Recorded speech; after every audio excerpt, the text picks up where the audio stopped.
toda a igreja é ministro da nova aliança, porque apresenta, testemunha e fala de Jesus Cristo para as pessoas.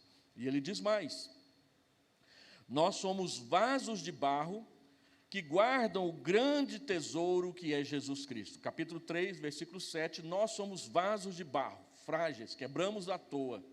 Mas Deus escolheu, na sua infinita graça, na sua tremenda sabedoria, colocar o grande tesouro que é Jesus Cristo em nós. De modo que o que tem valor na igreja não são as suas construções, não são os seus relacionamentos, não são as suas programações, não é a sua conta bancária, não é o prestígio que ela tem na sociedade. O grande segredo da igreja é Jesus Cristo. Enquanto a igreja anda com Jesus Cristo, ela anda corretamente. Quando ela começa a achar que não precisa de Jesus Cristo, ela se afasta da verdade. Paulo vai dizer no capítulo 5, versículo 2, que nós somos peregrinos, desejando morar na casa celestial.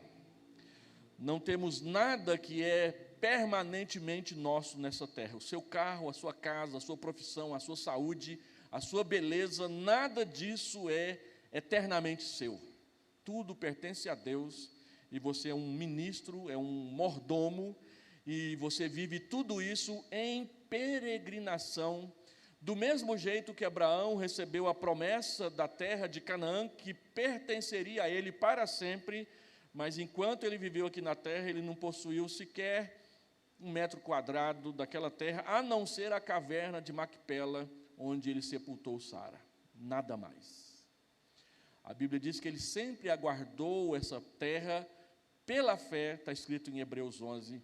E um teólogo que foi meu professor de teologia sistemática no seminário diz que um dia aquela terra que Israel, Hamas, palestinos, cisjordanianos, até iranianos ficam brigando, no último dia Deus vai dar a escritura dela para Abraão. E aí acabou essa conversa fiada toda que tem aí na televisão. Capítulo 5, verso 17, dentro do texto que nós acabamos de ler, nós somos a nova criação em Cristo. E esse é um termo escolhido intencionalmente por Paulo, porque o Evangelho de Cristo é a nova criação. Cristo estava com Deus lá no princípio, criando os céus, a terra e todas as coisas. Em Cristo, Deus criou a nova humanidade que vai habitar o novo céu e a nova terra, e somos nós. E ele vai terminar, capítulo 5, verso 20, dizendo com todas as letras que todos nós cristãos somos os embaixadores de Cristo, embaixadores da reconciliação. Não tem cabimento, não tem explicação, não tem justificativa para que os crentes vivam brigando uns com os outros, se dividindo, competindo, menosprezando, criticando, conversando conversas fiadas a respeito da fé do outro, porque todos nós, sem exceção, somos ministros da reconciliação. O seu principal trabalho na igreja é ajudar que o outro, que a outra, conheça Jesus, se reconcilie com Ele e se reconcilie com todos os demais. Assim, o tesouro que nós carregamos conosco traz bênçãos aos que nos ouvem, mas também traz igualmente o juízo de Deus para aqueles que não querem nos ouvir. Ray Stedman chama essa sessão de A Dinâmica da Vida Autêntica, um livro publicado em 1975, que mostra que a vida inteira, não somente o que chamamos de vida cristã, deve ser vivida por meio de Cristo e para a glória de Cristo. É Ele quem motiva as ações verdadeiras, as ações dignas, enquanto Ele corrige as nossas falsas motivações, as nossas ações inadequadas, para nos ensinar o que é ser cristão, o que é ser uma mulher cristã, um homem cristão que anda no caminho de Deus, e Ele dá todas as alegrias e cura todos os males daqueles que nele confiam. Por isso, como que nós podemos alcançar isso no testemunho da Igreja Presbiteriana de Miguel Calmon e região? Se nós nos atentarmos para que duas práticas, duas ações, duas características marquem profundamente o serviço da igreja? Qual que é a sua motivação para servir?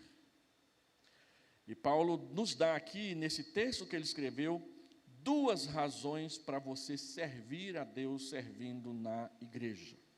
Versículo 11 até versículo 13, ele diz que o temor de Deus, ou o temor a Deus, é a nossa primeira motivação para servir na igreja.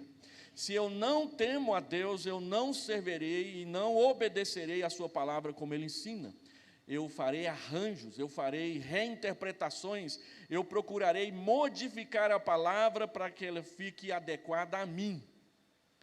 Mas o temor de Deus nos ensina a mudarmos os nossos comportamentos para nós nos amoldarmos a Deus e fazer do jeito que Ele ensinou. Temer a Deus significa profunda reverência por Deus. E aqui, particularmente, esse temor é visto em função do tribunal de Cristo, ante o qual teremos que comparecer todos nós. Se você volta a um versículo, versículo 10, aí de 2 Coríntios, capítulo 5, você vai ver Paulo dizendo o seguinte: porque importa que todos nós, observe a expressão, todos nós compareçamos perante o tribunal de Cristo.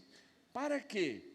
Para que cada um receba segundo o bem ou o mal que tiver feito por meio do corpo. A salvação não é pelas obras, mas o serviço cristão são obras dedicadas a Deus. As nossas boas obras não nos salvam, mas elas fazem parte do nosso bom testemunho.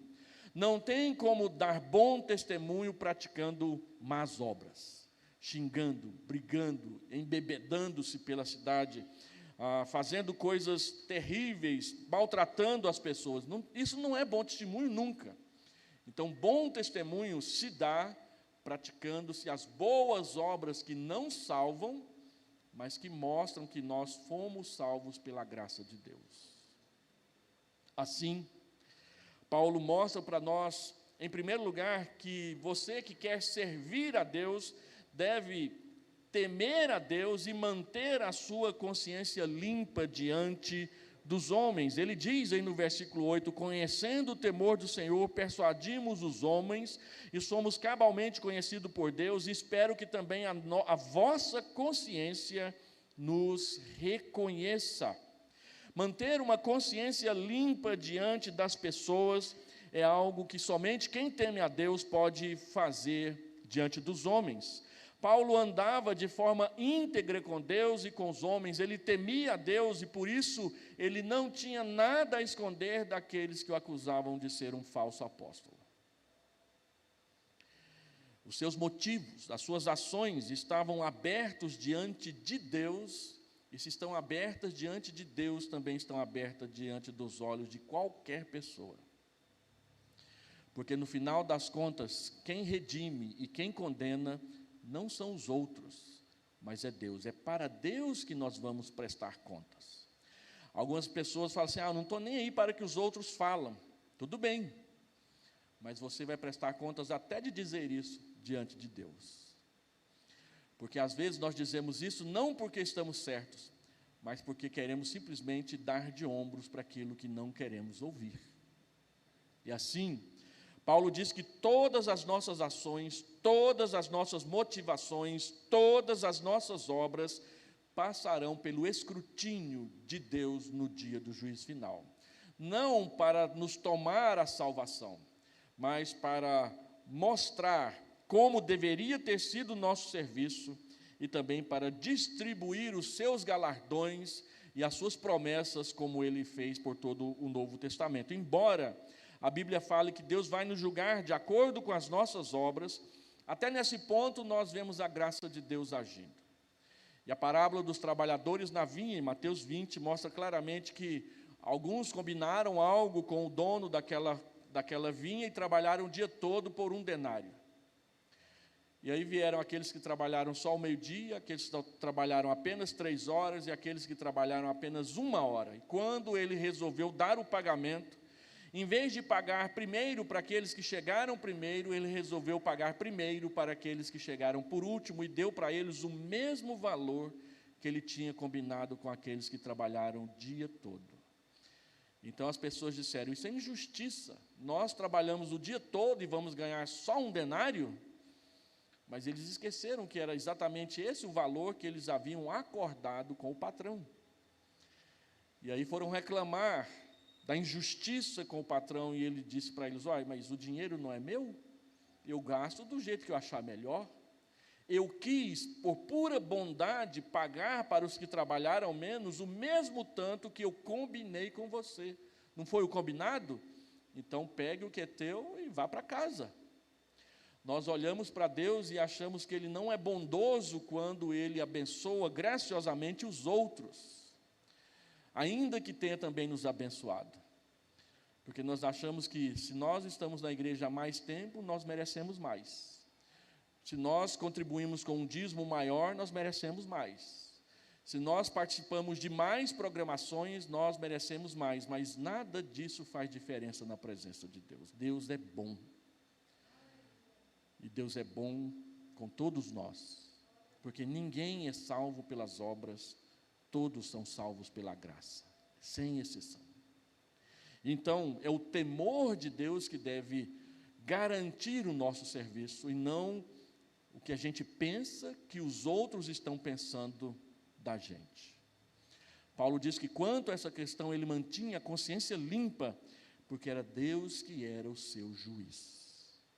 Não existia nenhum engano embutido em suas tentativas de persuadir os homens a receber a Cristo como Senhor e Salvador e Redentor das suas vidas. O temor do Senhor, nesse contexto, se refere ao temor demonstrado pelo pensamento de comparecer perante o tribunal de Cristo e ter toda a vida exposta e avaliada por Deus, sem ter nada de positivo para apresentar. Então, tema a Deus e mantenha a sua consciência limpa, porque Deus, no final das contas, é que é o seu juiz. Não é a plateia, não é a igreja, não é o conselho, não é a junta diaconal, é Deus. Se você não satisfazer a Deus, é perante Deus que você vai responder pelo mal feito que você fez. E é Deus quem vai aplaudir o bem feito que você fez que ninguém viu. Assim, em segundo lugar, ele diz: não dependa dos elogios dos homens, mas seja exemplo para todos eles. Ele diz no versículo 12: nós não nos recomendamos novamente a vós outros, pelo contrário, nós vos damos ensejo de vos gloriardes por nossa causa, para que tenhais o que responder aos que se gloriam na aparência, mas não no coração. Paulo está dizendo, com tudo isso que ele falou, que ele não trabalhava na igreja para receber elogios. Porque tem gente que trabalha na igreja só para receber elogios. Então, tem o aniversário da igreja, alguém faz um bolo maravilhoso, colorido, com a bandeira da IPB em cima. E ninguém não fala nada. Aí a pessoa diz assim: ano que vem vai ver se o bolo vai ser bonito assim, viu? Ah, eu sou pastor há 30 anos, já ouvi isso várias vezes. Algumas pessoas, se não tiver o elogio, elas não querem fazer mais nada. Elas não trabalham para Deus, elas trabalham pelo e para o aplauso. E a palavra de Deus diz que quando nós recebemos o aplauso dos homens, nós já recebemos a nossa recompensa. Mas quando a gente faz para Deus, Deus que vê o secreto, nos recompensa no secreto. Mas nós queremos auditório, nós queremos audiência, nós queremos que todos batam palmas para nós. Paulo, diferente dos seus opositores, não dependia da recomendação dos homens, nem dos seus elogios para estar no ministério. Paulo sabia que ele estava no ministério porque Deus o tinha colocado lá. Você está nessa igreja porque Deus te colocou aqui. Se ele quisesse, ele poderia ter te colocado em outra igreja, mas ele te colocou aqui. Então é aqui que você deve fazer o melhor para servir ao seu Deus. Ao contrário, Paulo vivia de tal maneira que podia ser exemplo para todos. Paulo sabia que alguns em Corinto criticavam seus motivos, criticavam seus métodos, pelo que ele apresenta essa defesa da sua integridade. Paulo não se gloriava com as suas credenciais. Ele podia muito dizer: o que é que vocês estão reclamando? Fui eu que plantei Corinto. Mas ele não usa desse argumento nenhuma vez. Ele diz: eu não preciso provar para ninguém as bênçãos que Deus faz através de mim. Vocês são a prova. Vocês conheceram a Cristo através de mim. O que eu preciso mais mostrar para vocês?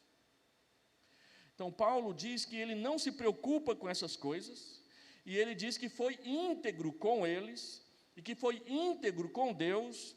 Por isso, os opositores de Paulo estavam interessados em aparência externa e não na realidade interna. Eles professavam muito poder, mas eles não tinham uma igreja para apresentar e dizer assim, fomos nós que plantamos essa igreja. Pelo contrário, eles estavam tentando sugar o máximo de uma igreja que eles não tinham plantado, que é o que os falsos apóstolos e falsos mestres fazem pelo Brasil afora. Eles sugam das pessoas, mas eles mesmos não produzem aquilo que eles dizem produzir. Os opositores de Paulo estavam interessados na aparência externa, Paulo estava interessado na verdade, na realidade. Eles estavam centrados em si mesmos, mas Paulo estava centrado em Deus. Os oponentes de Paulo valorizavam cartas de recomendação, pregação eloquente, nascimento e herança judaica, se Paulo recebia ou não recebia revelações, e se ele realizava ou não realizava milagres. Ele responde a cada uma dessas acusações nessa segunda carta. Eles se gloriavam em possuir coisas externas. Visões e revelações faziam parte da vida de Paulo, mas ele nunca exibiu essas experiências como aquilo que lhe dava autoridade. O que lhe dava autoridade não era a visão, não era a revelação, não era o milagre. O que lhe dava autoridade era a vocação, o chamado de Deus. Sem o chamado de Deus, ele não poderia fazer nada disso. E ele fazia essas coisas porque Deus o havia enviado, não por outros motivos. Dessa forma, Warren Wiersbe, comentando esse texto, ele diz que se vivermos apenas em função do louvor dos homens, não receberemos o louvor de Deus no dia do tribunal de Cristo. Porque se você quer só o aplauso é a coisa mais fácil do mundo de conseguir. Alguns o conseguem até falando mentiras. Mas se você quer a aprovação de Deus, seja íntegro. Terceiro, dentro desse primeiro ponto, Paulo então diz que se você não deve trabalhar por causa dos elogios, também você não deve deixar de trabalhar por causa das críticas, porque ele tem a experiência dos dois. Não se desencorajem com as críticas dos homens, mas viva para a glória de Deus. Versículo 13, ele diz: porque se enlouquecemos é para Deus, e se conservamos o juízo é para vós outros.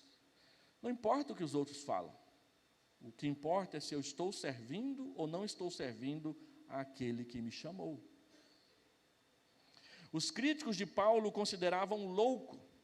A palavra grega usada pelo apóstolo indica um desequilíbrio mental, que é estar fora de si ou ficar doido mesmo.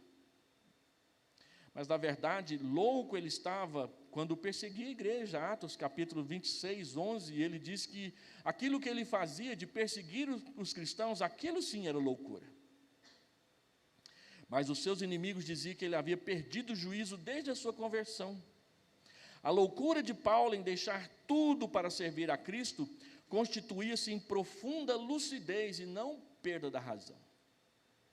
É comum nos círculos acadêmicos as pessoas tratarem os missionários como pessoas abobalhadas que não sabem o que estão fazendo, só estão indo para os outros países para fazer turismo, ganhar dinheiro e voltar rico para casa. Tem até um filme que não fez muito sucesso, lançado um tempo atrás, Brincando nos Campos do Senhor.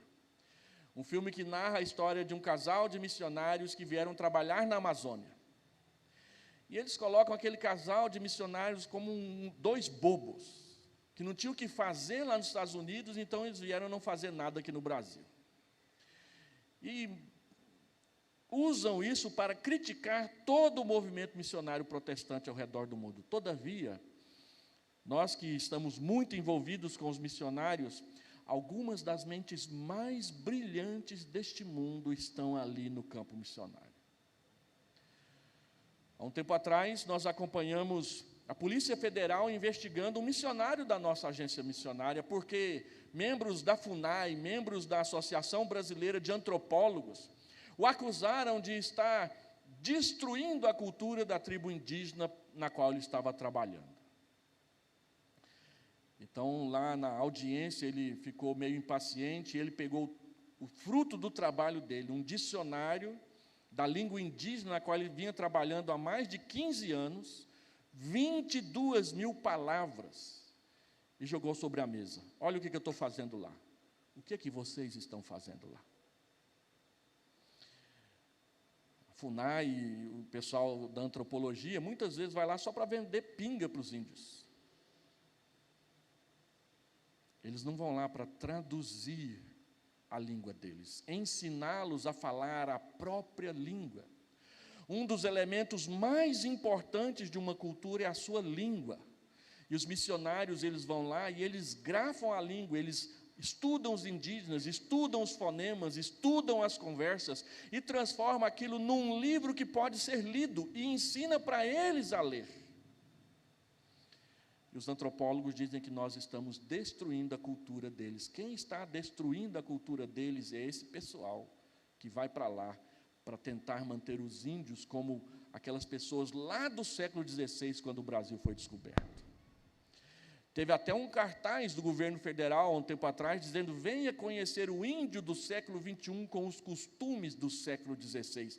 Não tem um índio sequer inteligente nesse país que quer viver a cultura do século XVI. Todos eles querem máquinas agrícolas, internet, um telefone chamado Globestar, que é ligado via satélite, não precisa nem de Vivo, TIM, essas coisas. Porque isso faz eles protegerem a sua tribo. Mas essas leis que o governo anda aprovando aí, só arruma confusão para eles. Eles são os primeiros a dizer: não tirem os missionários do meio de nós. Assim, as pessoas dizem que aqueles que servem a Cristo são loucos, débeis mentais. Mas Paulo mostra que não. Quando a gente resolve servir a Deus, nós estamos no ponto alto da nossa lucidez. Porque quem serve a Cristo viverá com Ele para toda a eternidade, mas quem o rejeita sofrerá os danos da sua decisão no dia do juízo final. Então, a loucura de Paulo em deixar tudo para servir a Cristo, na verdade, era lucidez. Se os homens o consideravam louco, ele diz: eu sou louco por Deus, eu sou louco para Deus. Se os homens pensam que ele conserva o juízo, ele diz: o meu juízo é conservado para eu servir as igrejas. De todo jeito eu vou colocar Deus no meio da frase. Então, se você quer servir a Deus nessa igreja, aprenda a manter uma consciência limpa diante do Senhor em tudo o que você fizer. Aprenda que o elogio não é o mais importante. Ele é bom, é tão bom quando ele vem, mas ele não é o mais importante. E aprenda que a crítica, especialmente aquela crítica murmurativa, ela não resolve nada. Porque a maioria das vezes que as pessoas fazem críticas para reclamar de algo, elas não estão ajudando.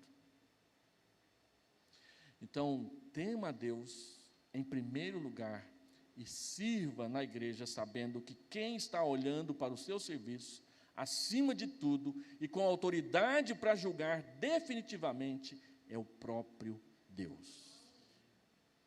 Segundo lugar, qual a segunda razão que eu tenho para servir? Qual o segundo motivo que eu tenho para servir? O amor de Cristo, verso 14 ao verso 17, uma das passagens mais lindas do Novo Testamento. Pois o amor de Cristo nos constrange, julgando nós isto. Um morreu por todos, logo todos morreram. E ele morreu por todos, para que os que vivem não vivam mais para si mesmos, mas para aquele que por eles morreu e ressuscitou. O amor de Cristo nos constrange. O outro fator determinante que motivou Paulo a abraçar o ministério da nova aliança foi o amor de Cristo. O amor de Cristo o constrangeu, motivou, empurrou a entregar-se ao ministério da reconciliação. A palavra constranger, no texto original, ela tem o sentido de apertar firmemente com a mão, segurar firmemente, com força.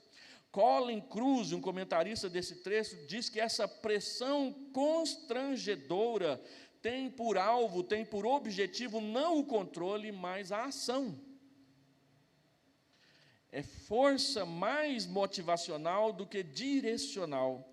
A fonte dessa pressão é o amor de Cristo. O amor de Cristo, traduzindo a expressão constranger com um pouco mais de literalidade, nos prende, não nos deixa sair, não nos dá condição nem de arrumar uma justificativa para não fazer ou fazer de qualquer maneira. Tudo o que Cristo fez por nós é fundamental na hora do que vamos fazer para os outros. Ray Stedman, ele diz que a motivação certa para os atos da vida cristã é o amor de Cristo. Não o amor por amar, mas o amor que procede de Cristo e da sua cruz, do Evangelho. O amor torna mais fácil a obediência. O amor tem prazer em fazer aquilo que agrada à pessoa amada. A maior característica de se fazer com amor é fazer voluntariamente. Na nossa Constituição diz que na Igreja Presbiteriana do Brasil ninguém será constrangido a assumir qualquer cargo, ninguém pode ser constrangido a concorrer ao presbiterato, ao diaconato, ninguém pode ser constrangido a ser presidente da SAF, da UPH ou de qualquer ministério da igreja, ninguém pode ser constrangido a fazer isso, porque se fizer constrangido, não fará de boa vontade. E Deus ama quem faz de boa vontade, como Jacó, que se apaixonou por Raquel, e ele voluntariamente chega para Labão e diz: por essa moça linda aí, eu trabalho 7 anos. Depois, no final das contas, quem sabe a história, ele acabou trabalhando 14, que virou 21. Mas a Bíblia diz que ele amava tanto Raquel, que aqueles 7 anos foram como que poucos dias. Quando você ama, você faz com boa vontade. Quando você não ama, você faz empurrado, parecendo aquela história do crente carrinho de mão. Lembra da história do crente carrinho de mão? Só vai se você empurrar. Igual um carrinho de mão. Deus não quer que a gente seja crentes carrinho de mão.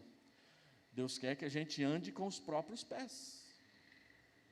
E é o amor de Cristo quem nos empurra, quem nos motiva, quem nos leva adiante, porque Cristo morreu para que vivêssemos por meio dEle, para Ele, com Ele, e ainda para que experimentássemos a realidade da sua nova criação. Observe essas 4 afirmações de Paulo aí no versículo 14 e 15. Primeiro, ele diz que Cristo morreu para que vivêssemos por meio dele, versículo 14. Isso é salvação, Cristo nos salvou. Ao morrer por nós, Jesus agiu como nosso representante. Quando ele morreu, nós todos morremos nele. Assim como o pecado de Adão se tornou o pecado de todos nós, a morte substitutiva de Cristo se tornou a nossa morte, a morte de todos nós. Por isso Paulo diz que nós precisamos morrer com Cristo para sermos ressuscitados com Cristo. Que Cristo morreu na cruz do Calvário é um fato, e ele morreu por causa do Evangelho. A intenção de Deus a enviar Jesus foi tratar com os nossos pecados, ainda que neste mundo de Deus tenha várias igrejas que neguem que foi isso que ele fez. Ele veio para nos salvar. Morrer por nós significa que ele nos substituiu. Morrer por nós significa que ele nos representou e é o nosso mediador.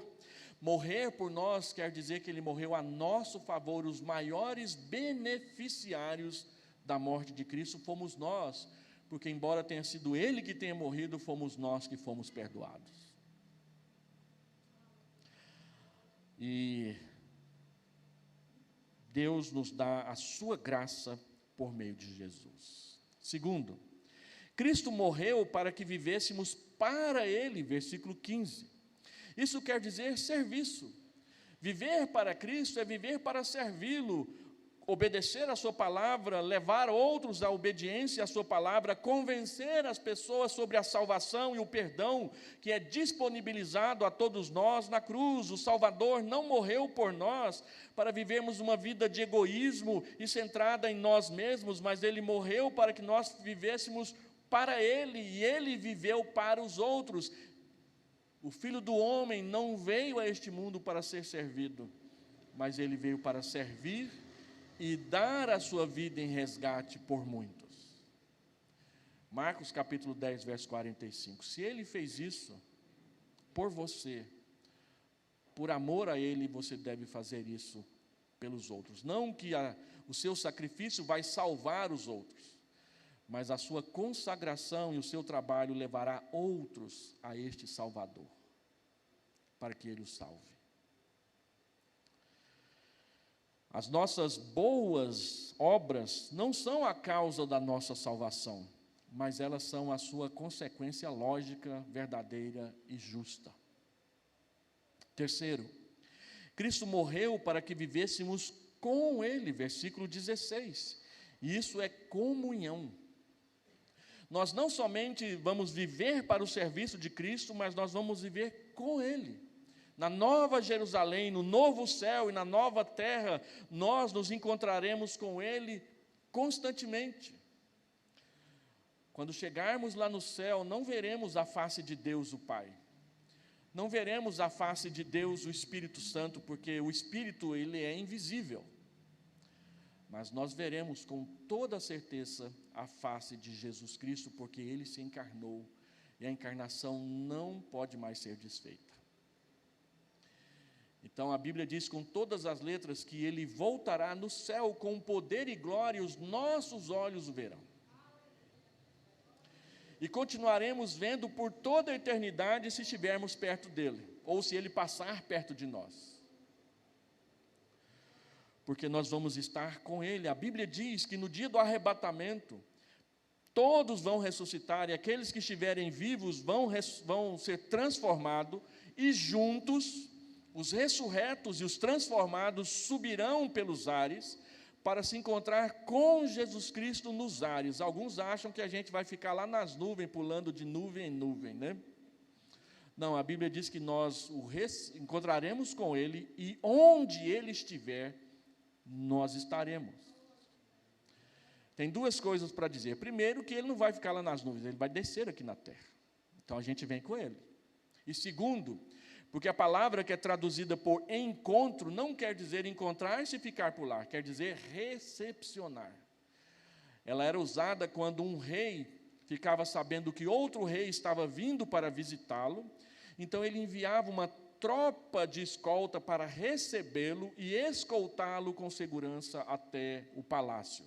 É a mesma palavra que é traduzida por encontro no que diz respeito à nossa salvação. Nós vamos nos encontrar com o Senhor Jesus para recepcioná-lo, e depois com Ele, atrás dele, acompanhá-lo até o juízo final, do qual nós vamos participar. Então nós vamos viver na Nova Jerusalém, que desce dizer, não, a Nova Jerusalém vai se assentar aqui na terra. E se você é bom de matemática e fez as contas de Apocalipse, vai perceber que ela tem 2.500 quilômetros de diâmetro. Ou seja, é a distância de Goiânia, onde eu moro, até João Pessoa, lá no litoral do Nordeste. O diâmetro da Nova Jerusalém. Ou seja, tem muito chão para você andar lá dentro. Esse conhecimento pessoal e transformador de Cristo, ele molda o nosso relacionamento com Ele e com os outros.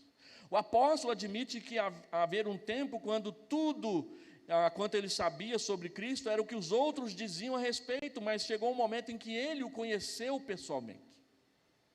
E ele disse, olha, no passado nós conhecemos a Cristo fisicamente, mas agora não mais. Os apóstolos conheceram Jesus fisicamente, nós não. E nem por isso a nossa fé é inferior. Mais bem-aventurados são aqueles que não viram e creram, disse o Senhor Jesus para Tomé. Mas ele diz mais, em quarto lugar, Ele diz que Cristo morreu para que vivêssemos a realidade da nova criação. E isso é santificação. Cristo morreu por nós para transformar as nossas vidas, para tornar os nossos rostos amargos em rostos dóceis. Eu tive uma vizinha, o nome dela era Ana. Ana significa graça, mas graça era nada que a dona Ana tinha, porque ela era muito má. A gente jogava bola em frente à casa dela, quando a nossa bola caía no quintal e a gente pedia para ela pegar a bola, ela pegava a bola, pegava uma faca e a gente ia embora para casa. Ela batia nos filhos adultos e os seus netos morriam de medo dela com todos aqueles cabelos brancos. Ela era má, muito má. Mas uma amiga dela era membro da nossa igreja. Aí eu fui para o seminário. Quando eu voltei de férias, dona Ana tinha mudado. Ela sorria, ela cantava hinos, ela respondia com educação. A nossa irmã lá na igreja falou de Jesus para ela. E ela entregou a sua vida para Jesus e aprendeu que a salvação ela era pela graça, graça que ela tinha no nome, mas não tinha no coração. E agora ela se chamava Ana, e o seu coração era cheio de graça. Ela foi transformada pelo conhecimento de Jesus. Isso é santificação. Um parente meu se apaixonou por uma menina loira dos olhos verdes. Ela era linda mesmo. Mas ela tinha uma boca muito suja, porque falava um palavrão atrás do outro. Mas ele se encantou com ela. E começou a cortejá-la e começou a namorá-la. 3 meses depois de ter iniciado o namoro, a gente não ouvia mais nenhum palavrão na boca daquela moça. Ele falou de Jesus para ela. Ela entregou a vida para Jesus. E ela mudou. Agora ela era loira, dos olhos verdes, da boca limpa. Tudo de bom. O rapaz casou feliz com ela. Eu fui pastor de um rapaz chamado Isaías. Isaías era aquele cara legal que toda igreja tem. Tudo que você pede, ele faz. E ele começou a namorar com uma menina que também chamava Ana. Linda. Cabelo curto. A mãe dela era de uma igreja dessas neopentecostal, mas ela não era crente, usava umas roupas estranhas. E a sua mãe ficava expulsando o demônio das roupas dela quando ela ia para a festa. Ela começou a frequentar a nossa igreja. E o Isaías se encantou com ela. Começou a namorá-la, mas ela não tomava decisão por Cristo. Era filha de uma mulher crente, mas não queria nem saber. Eu vou querer ser de uma igreja onde o povo fica expulsando demônio da minha roupa? Mas aí o Isaías veio conversar comigo e eu perguntei para o Isaías: Isaías, você já orou com a Ana? Ah, pastor, eu estava pensando, quem sabe um dia, aqui na igreja, depois da escola dominical, sentar com ela ali no banco e orar com ela. Eu falei: não, Isaías, não é aqui na igreja, não é depois da escola dominical, é lá no banco da praça, naquele lugar onde o poste queimou a luz. É ali que você tem que orar com ela.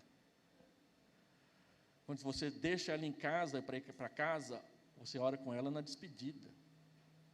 Você já fez isso? Olha, pastor, isso eu não fiz, não. Então tá. Aí ele começou a fazer. E eu tive o privilégio de preparar a Ana para a pública profissão de fé. E ele se casou com ela, é casado com ela até hoje lá em Goiânia. Isso é santificação. Cristo morreu por nós para mudar as nossas vidas. Deixa eu terminar essa mensagem. Temor e amor são a base do ministério da reconciliação. Se você quer servir a Cristo, aprenda a temer o nome de Deus. Aprenda a amar a Cristo, acima de todas as coisas. Feitas essas colocações, Paulo passará a tratar da questão crucial da reconciliação. No verso 18 em diante. Não tem como falar de reconciliação na igreja se nós não falarmos do temor a Deus e do amor de Cristo. Antes de mais nada e acima de tudo. Segundo, temor e amor são a base da motivação que vence a indiferença. É o temor de Deus, o temor a Deus, o amor a Cristo, e o amor de Cristo que te leva a cumprimentar o visitante, a perguntar se ele está precisando de alguma coisa, a acompanhá-lo até a sua casa, se for o caso, oferecer ajuda, oferecer explicação, dar tempo, ceder o lugar no templo lotado como está hoje. São essas coisas que nos levam a ser hospitaleiros com os outros e não ser indiferentes com os outros. Tem gente que acha que comprou o banco que senta na igreja. Eu achei que nunca ia ver isso na minha vida. A gente sempre ouvia falar de pessoas que tiravam os outros do lugar onde elas costumam sentar. E eu pensei assim, eu nunca vou ver isso, isso é lenda urbana cristã. Aí um dia eu estou no púlpito, dirigindo a liturgia, chega uma pessoa e chega para outra no segundo banco aqui à esquerda e diz, esse é o meu lugar. O banco estava cheio, e ela simplesmente chegou e se sentou no colo da outra, que pulou para o lado, e quem estava na ponta quase que caiu. E eu quase que perdi o rumo da liturgia naquele momento. Gente, eu estou vendo isso. Isso é indiferença. Isso é falta de serviço. Ah, mas eu sou membro dessa igreja há 40 anos, eu adquiri esse banco. Até foi eu que paguei lá no dia da oferta o valor desse banco que eu sento nele todo dia aqui. Eu fui numa igreja presbiteriana lá no Rio de Janeiro que tem plaquinhas nos bancos. Banco doado pela família tal em 1927. Para dizer quem doou. Não é que lá as pessoas sentavam assim, mas estava lá. Cada banco tinha o nome de quem tinha doado ele 70 anos atrás. E a gente acha que aquilo que a gente doou é nosso. Mas não foi doado? Então é de Deus. É da igreja, é do povo de Deus. Sirva. É o temor e o amor que leva a gente a servir, sem ficar esperando ou exigindo alguma coisa em troca. Terceiro e último lugar, temor e amor são a expressão do nosso compromisso cristão com a vida e com as pessoas a quem nós servimos. Nós servimos porque tememos a Deus. Nós servimos porque amamos a Cristo. Eu quero oferecer à igreja de Miguel Calmon, no final dessa maravilhosa conferência, 2 razões para servir: o temor de Deus, o amor de Cristo. Se os irmãos temerem a Deus e amarem a Cristo, essa igreja continuará presente nessa sociedade de forma abençoadora por tantos anos quanto Deus for servido assim realizar.